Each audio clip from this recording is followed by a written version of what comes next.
Hello, I'm Ryan Mason. This is my social justice video blog. So my own personal golden rule for counseling, I guess it's around a few things.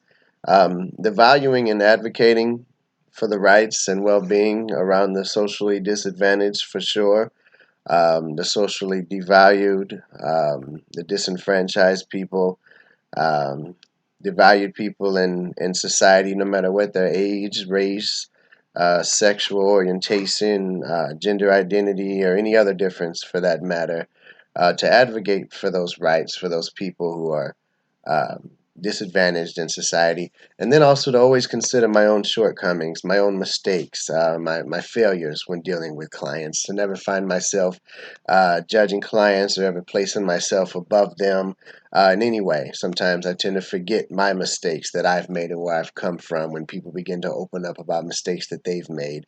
And then also, I guess, it'd be surrounded around always remembering that there's a reason for behaviors and that people always feel a certain way for certain reasons.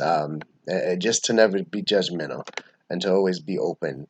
Um, the Bible definitely supports social justice. I think about an all-encompassing scripture that I like in Micah 6:8.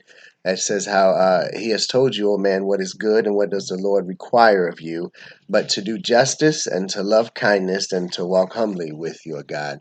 I believe that is it brings a summation of things. How it said, well, wherewithal shall a man come unto the Lord?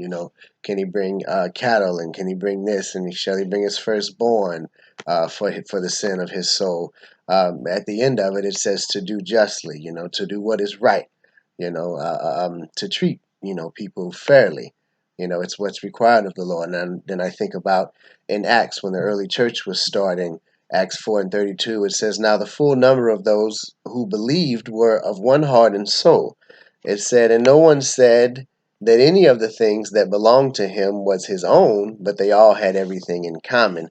Again, that sounds like social justice to me, that everything was split fairly, that there was not a big gap between the wealthy and the poor. Right now, there's such a huge gap between those that have a whole lot and those that have very little.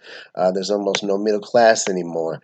An action that I plan to deliberately take to further social justice is to always access the resources that are available to me, just to stay abreast on different law developments and different rules and regulations that affect social rights, just like the recent 1964 Civil Rights Act that just included the LGBTQ community, and then an openness to change and transcendence. That in that being open to valuing change and being self-transcendent, valuing people for who they are and having their best interest at heart. Just finding common connections between people that I'm not alike and have differences with. I believe that if I can achieve this in every client relationship that I encounter, I believe that I can advocate and more effectively, serve the client and then effectively help those that are socially devalued. Um, so there's my social rights